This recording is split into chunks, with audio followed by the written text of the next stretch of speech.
एक जो अभी हमें समझा रहे थे फिरोज जी, जो मैंने कहा कि थ्योरेटिकली तो बहुत अच्छा लगा सुनने में भी, और वो नंबर्स तो नंबर्स ही हैं, लेकिन क्या हम उसे इंडियन मार्केट के लिहाज से इतना इजीली इंटरप्रिटेट कर सकते हैं? मतलब हमारे यहाँ हर तरह का निवेशक है, लॉन्ग टर्म डेफिनेटली हम सबको सलाह देते हैं लंबी अवधि के लिए, लेकिन बहुत सारे छोटे निवेशक होते हैं जो 5 महीने, 6 महीने, 8 महीने, 10 महीने को अपनी लंबी अवधि मानते हैं, सवाल पूछते रहते हैं हमसे दिन रात, और इसीलिए वो हमारा चैनल भी देखते हैं।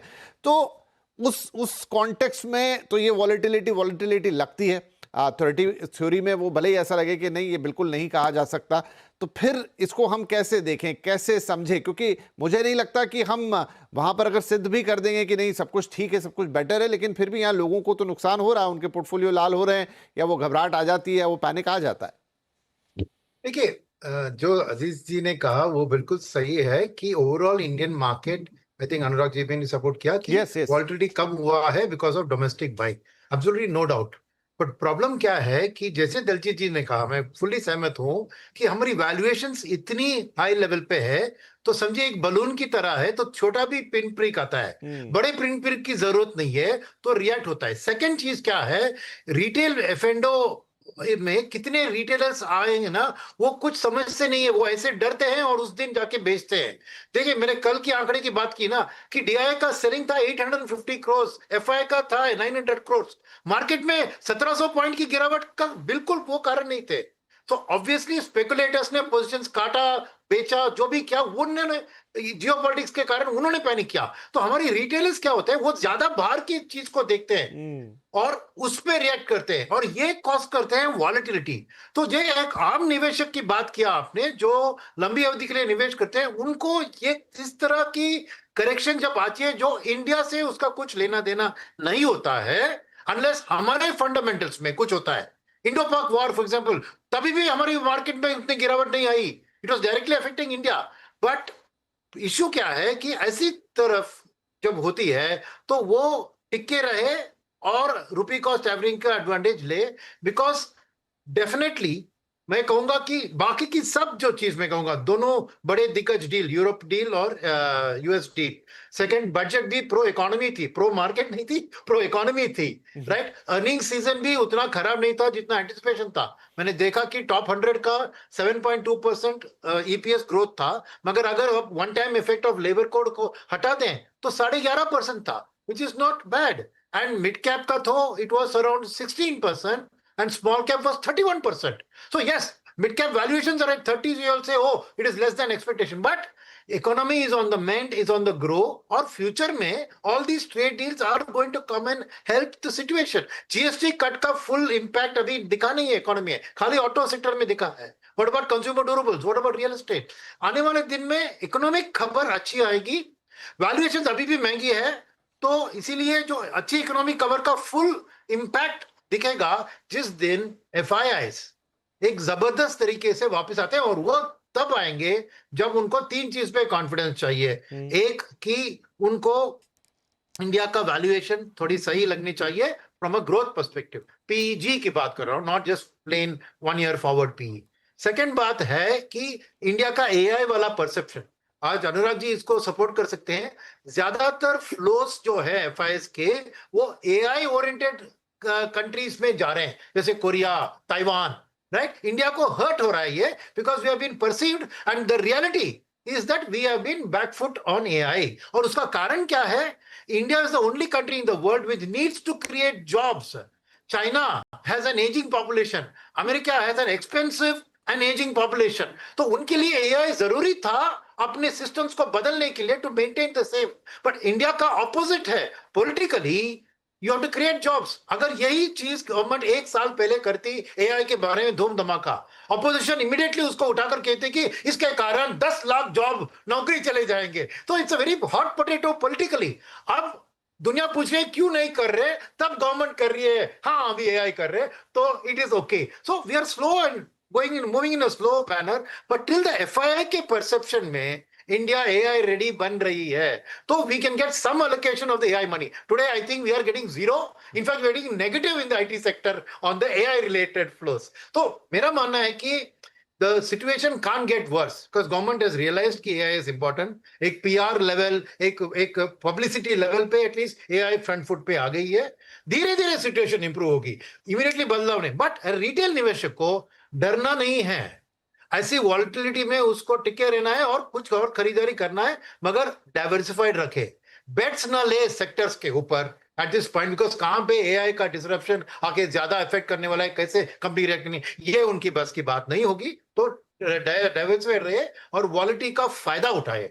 वॉलिटिलिटी इज अ फ्रेंड, जैसे अनुराग ने कहा वॉलिटिलिटी चाहिए, मैं कहूंगा रिटेल निवेशक को भी वॉलिटिलिटी चाहिए, नहीं तो हर दिन महंगा होता हुआ मार्केट में को क्या खरीदारी कर सकते हैं। करेक्शन उनके लिए भी चाहिए खरीदने के लिए। नो डाउट कि करेक्शन आपको मौका देता है खरीदने का, उस पर भी हम कार्यक्रम के अंतिम हिस्से में आएंगे कि क्या ये आपके लिए एक मौका है जहां पर आज आपको लोअर वैल्यूएशन पे जो चीज़ें गिर रही हैं वो मिल रही हैं, तो क्या उनको हाथों हाथ ले लेना चाहिए, और उनमें से तो कुछ दिग्गज भी हैं। दलजी साहब, जो अभी बात हो रही है एफआईआईज़ की, डीआईआईज़ की, एसआईपीज़ की, तो देखिए एफआईआईज़ के अपने बहुत सारे दृष्टिकोण हैं। 3 कारण तो बताए अभी यहाँ पे सुनील जी ने कि वो क्या देखना चाहते हैं, फिर ये एआई वाली चीज़ हो गई। लेकिन अगर मान लीजिए उनका जो भी बिहेवियर रहता है, बट हमारे डीआईआईज़ या एसआईपीज़ क्या उनके एब्सेंस में या उनके एरेटिक बिहेवियर के मौके पर खुद भारतीय बाजारों को संभालने की और साधने की ताकत रखते हैं, या वो भी अब थोड़ी सी फटीग दिख रही है? नहीं विपिन जी, वो तो पिछले इतने साल से कर ही रहे हैं, 2 साल से डीआई ही संभाल रहे हैं हमारे बाजार को। नहीं तो इतने अभी तक क्या हाल होता है, जिस तरीके से उन्होंने सेलिंग करी है, तो हम तो बहुत बुरा हाल में होते हैं। ऐसा डीआई तो संभाल रहे हैं, और डीआई हमेशा normally mid and small cap में ही ज्यादा जाना चाहते हैं, because they understand the market well. आप लोकल होते हो तो आपको ज्यादा अच्छे से मार्केट समझ में आती है, आप चाहते हो कि उसमें जाओ, और अल्फा जनरेशन की कैपेबिलिटीज भी वहां पर ज्यादा होती है। तो जो डीआईज होते हैं उनका मेन एम होता है कि हम कैसे बेटर एल्फा बना सकें। जो आज आप देख रहे हो कुछ 500-700 पीएमएस हैं, उनका भी सबका एक ही एम है कि हम किस तरीके से अल्फा जनरेट करना है। तो वो normally mid and small cap पे जाएंगे, वो फ्रंट लाइनर्स पे नहीं जाते हैं, या बहुत कम जाते हैं। अगर उनका पूरा पोर्टफोलियो होता है तो 10-20% टॉप फर्स्ट 100 कंपनीज में रहते हैं, बाकी नीचे वाली कंपनियों में रहते हैं। जो विपिन जी, मैं 1-2 पॉइंट्स बहुत क्लैरिफाई करना चाहता हूँ। आई थिंक फिरोज भाई ने भी बोला और अनुराग ने भी बात किया उसके बारे में, कि जो वॉलेटिलिटी की जो इन्होंने बात की, उसमें कोई डाउट नहीं है, वो हेडलाइन इंडेक्स की बात है, निफ्टी की बात कर रहे हैं। हम जो बात कर रहे हैं वो पोर्टफोलियो लेवल की बात कर रहे हैं, जो 90% आउट ऑफ द निफ्टी है। वो इनफैक्ट हमारा पोर्टफोलियो पिछले 30 साल में मुझे नहीं लगता है कि मैंने निफ्टी के 5 या 10 शेयर भी खरीदे होंगे। तो मेरा तो 95% पोर्टफोलियो जो है वो मिड एंड स्मॉल कैप में रहता है। और उसमें जो हम BSE 500 की जब हम डिस्कशन करते हैं, तो वहां जो ये ड्रॉडाउन की बात कर रहे थे ना, 8% ड्रॉडाउन है, वहां पर 30% ड्रॉडाउन रहा है पिछले साल में। There are many stocks which have been, in fact मैंने आपको डेटा अभी दिया था कि अगर आप BSE 500 का 1 ईयर का डेटा देखेंगे, तो 20% stocks are fallen more than 20-40%, 30% between 10-20%, and less than that बाकी सारे हैं। तो 50% से ज्यादा मार्केट, 30% से 50% फॉल हुई है एक साल में on the broader market. 500 BSE 500 की हम बात कर रहे हैं, राइट? तो फर्स्ट 100 को या फर्स्ट 50 को मत ज्यादा ध्यान दीजिए, क्योंकि बहुत सारे लोग अपने जो आपके रिटेल निवेशक हैं, वो बहुत कम उसमें जाते हैं। वो उनका शायद एक्सपर्टीज नहीं होती, या डर जाते हैं, या जो भी रीजन रहता है, वो अलग साइकोलॉजी है, उसके बारे में अलग से कभी बात करेंगे। तो जो वॉलेटिलिटी हम जो बात कर रहे हैं उस टर्म्स में बात कर रहे हैं, ना कि जो टेक्निकल टर्म्स की जिस जो लैंग्वेज ये लोग बात कर रहे हैं, डेरिवेटिव ट्रेडिंग वगैरह, वो अलग चीज है। हम जो सिंपल भाषा में बात करना चाहते हैं कि उतार चढ़ाव, सिंपल भाषा में बजाय वॉलेटिलिटी बोल के ऐसा बोलिए कि उतार चढ़ाव बहुत ज्यादा हमारे यहाँ होता है, क्योंकि हमारी वैल्यूएशन महंगी होती है, प्लस हम लोग न्यूज पे ज्यादा रिएक्ट करते हैं, या हमारे पास जो ये डेप्थ ऑफ मार्केट जो से कह सकते हैं वो भी काफी कम है, तो वहां पर रिएक्शन बहुत एग्जेजरेट होते हैं। तो इसके लिए ये इंपॉर्टेंट है समझना कि पोर्टफोलियो में पैसा क्या बन रहा है, हेडलाइन इंडेक्सेस वगैरह में अलग से बात हो सकती है। अब जो आपने कहा कि एफआई वगैरह क्या करें या डीआईज उसको कैसे संभालें, तो डीआईज अपना जो काम कर रहे हैं वो तो पिछले इतने समय से 3 साल से लगे ही हुए हैं बेचारे, जहां पे भी पैसा आ रहा है लगाते ही जा रहे हैं, और मिड एंड स्मॉल कैप को संभालते जा रहे हैं। हमें अभी प्रॉब्लम एक हमने जो पिछले 2-3-6 महीने में देखी, वो ये भी हमारे भी, क्योंकि हमारे क्लाइंट्स भी यही क्वेश्चन कर रहे थे, भाई आप -15% हो गए, अभी हम प्लस 1-2 महीने में ही वापस आ गए, +10%, +7% पे आ गए। तो हर समय यही क्वेश्चन आता था कि भाई अगर फंडामेंटल इतने स्ट्रांग है तो आपका स्टॉक गिर क्यों रहा है। तो एक उसमें सबसे इंपॉर्टेंट चीज ये आती थी कि there were no buyers for these small stocks. वो तो जो भी एक भेड़ चाल जैसा माहौल भी बन रहा था कि सबको एक ही तरफ जाना है। अगर अब एक कोई थीम चल रहा है तो सबको उसी में ही जाना है, बाकी सबको छोड़ देना है। तो depth of market, lack of buying power, ये सब चीजों ने भी मार्केट में काफी ये चेंज भी हुआ है पिछले 20-30 साल में। तो हमने बहुत कुछ चेंज देखा है। तो ये जो कंसंट्रेशन हो रही है ना, ये भी आपको मार्केट का डायरेक्शन जो है काफी चेंज करती है।